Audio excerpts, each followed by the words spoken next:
So James, VR, emerging tech, you're so involved in it, you're doing such great work. How'd you get started? What's your origin story in all this? Yeah. So I first became fascinated with it when it was just arriving on the scene, and I started doing my doctoral program at Johns Hopkins University in education, and I was thinking of a research topic, Mm. and I had done some exploration in the healthcare field, and I knew that simulation labs had a couple of issues with them. One is that they're super expensive to build. They have these $500,000 mannequins that the students can learn on.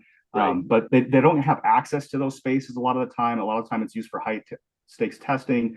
But it's one of those spaces that's super great for learning. Students need to be hands-on in an environment where they can't, hurt a patient because they're still in training. And so I became fascinated with VR as maybe a modality that could help students learn, and they wouldn't have to be in a simulation lab, but they could be immersed in VR and do it from anywhere. And so that's kind of what took off. I used Kolb's experiential learning theory as my theoretical foundation for my research. I think that's a theory that really lends itself to VR. So if you're looking to design that in instruction, that theory is really helpful in wrapping your head around what VR can do.